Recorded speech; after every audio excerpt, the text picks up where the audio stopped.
नमस्ते, मैं प्रोफेसर ममता पोकड़े एक बार फिर मेरे इस YouTube चैनल पर आप सभी का दिल से स्वागत करती हूँ।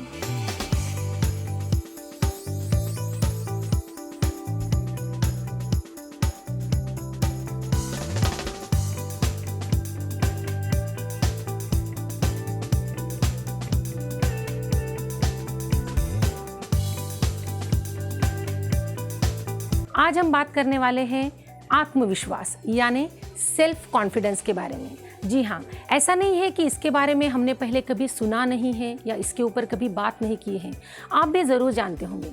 लेकिन हमेशा मैं कहती हूँ कि कहीं से भी किसी से भी कुछ न कुछ नया सीखने को मिलता है। तो इस वीडियो में से भी आपको हो सकता है और एक बार फिर से एनर्जी आ जाए, तो इस वीडियो को एंड तक ज़रूर देखिएगा। तो चलिए बात करते हैं आत्मविश्वास की। हमारे आसपास बहुत सारे लोग होते हैं जिन्हें देखकर हमें ताज्जुब हो जाता है कि लोग ये सब कैसे कर पाते हैं। किसी को स्टेज पर बिना झिझक के बोलकर देखते हुए हमें ताज्जुब हो जाता है। कोई एकदम कॉन्फिडेंटली बात करता है, उसके काम करने के तरीके से भी हमें ताज्जुब हो जाता है। तो ये जो लोग हैं ये सब इन चीज़ों को कैसे कर पाते हैं, है ना। लेकिन आपको बताऊं कि ये लोग भी हमारे तरह ही होते हैं, कॉमन ही होते हैं।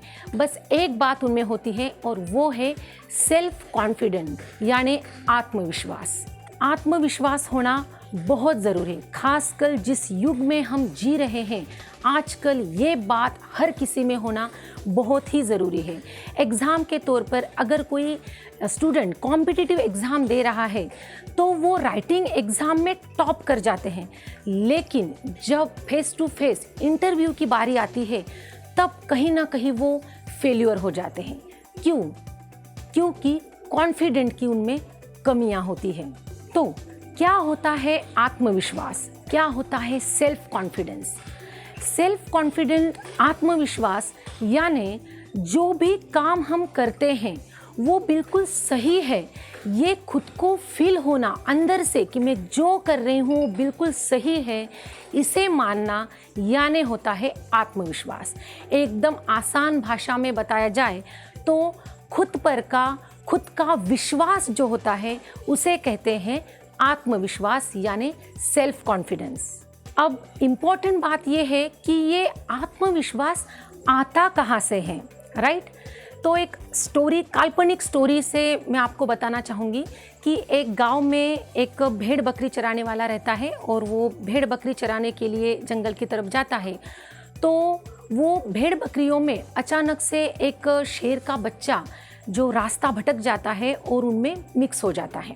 फिर वो उन्हीं के साथ रहना शुरू करता है, वो जो खाते हैं भेड़ बकरियाँ वैसे ही वो खाता है, यहाँ तक कि उसकी आवाज़ भी वो खुद की भूल जाता है और भेड़ बकरियों की तरह आवाज़ भी निकालने रहता है। और फिर कुछ दिनों बाद वो आदमी भेड़ बकरियां चराने फिर से जंगल की तरफ जाता है। तो जो जंगल में एक शेर रहता है वो शिकार के लिए आया हुआ रहता है और वो देखता है कि उस भेड़ बकरियों में एक उसके जैसा प्राणी उसको दिखता है। फिर वो झड़प लेकर उसको पकड़ता है और यहाँ पे साइड में एक नदी के किनारे उसको लेकर आता है और उस शेर को कहता है कि इस नदी के पानी में एक बार देख। वो जो शेर रहता है जो भेड़ बकरियों में पला बड़ा है वो देखता है नीचे, तो उसको लगता है कि इसकी शक्ल और मेरी शक्ल बिल्कुल एक जैसी है। फिर वो जो जंगल का शेर है वो ज़ोर से आवाज़ लगाता है जो शेर की आवाज़ होती है, और ये जो रहता है ये भी ट्राई करता है, एक दो बार ट्राई करता है और फिर अचानक से उसके मुंह से भी वो शेर वाली दहाड़ आवाज़ आती है। क्या सीखने को मिलता है? यही कि जो कॉन्फिडेंस होता है ना वो कहीं और नहीं होता, वो हमारे अंदर ही होता है। बस बात यह है कि कभी कभी वो अपने आप ही हमारे अंदर आ जाता है बाहर से, या फिर कभी कभी हमारे जो दोस्त रहते हैं, हमारे जो रिलेटिव रहते हैं, या फिर जो भी हमारे आसपास लोग रहते हैं उनकी वजह से भी कभी कभी ये सेल्फ कॉन्फिडेंस बाहर आ जाता है।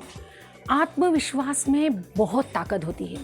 स्वामी विवेकानंद जी ने भी कहा है कि अगर आप खुद पर यकीन नहीं करते, खुद पर भरोसा नहीं करते, तो आप भगवान पर भी भरोसा नहीं कर सकते।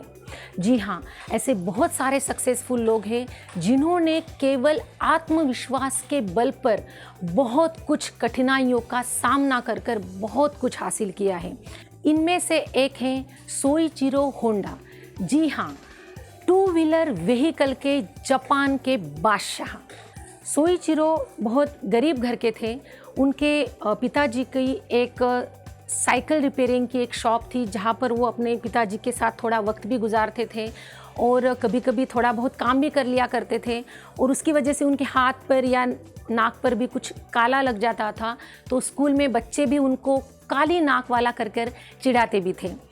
सोइचिरो जब 15 साल के थे तब वो टोक्यो गए थे गैरेज में, और वहाँ पे उन्होंने 6 साल की ट्रेनिंग ली, उन्होंने सीखा।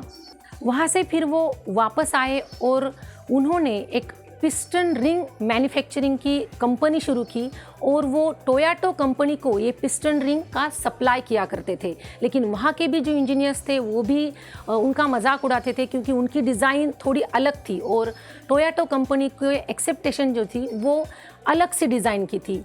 तो फिर और 2 साल सोइचिरो ने बहुत मेहनत की और फिर दोबारा पिस्टन रिंग्स बनाने लगे जैसे एक्सपेक्टेशन टोयोटा कंपनी को थे, और फिर सप्लाई करते रहे। उसके बाद फिर दूसरा एक विश्व युद्ध हुआ जहाँ पर जो सोइचिरो है उनकी जो भी कंपनी थी वो पूरी जल गई। लेकिन फिर भी सोइचिरो ने हार बिल्कुल नहीं मानी, हिम्मत भी वो नहीं हारे। फिर से उन्होंने अपनी नई कंपनी स्टार्ट की। जब वो 42 एज के थे तब उन्होंने अपनी खुद की पहली मोटरसाइकिल बनाई, और तब से आज तक पूरे विश्व में होंडास की गाड़ियाँ जो हैं पूरे रास्ते पर दौड़ रही है। ये किया उन्होंने आत्मविश्वास के बलबूते पर। भगवान कहते हैं कि उदास मत हो, मैं तेरे साथ हूँ, तेरे सामने नहीं यही कहीं आसपास हूँ। पलक बंद करके मुझे याद कर लेना, मैं कोई और नहीं, तेरा आत्मविश्वास हूँ। याद रखिए, अगर आप मानते हैं कि हम भगवान की निर्मित है तो एक बात जरूर याद रखिए कि भगवान कभी भी फालतू चीज नहीं बनाता, राइट? तो खुद को पहचानिए, खुद को जानिए, हिम्मत मत हारिए और अपने अंदर के आत्मविश्वास को जगाइए। वो करके दिखाइए जो आपने मन में ठाना है।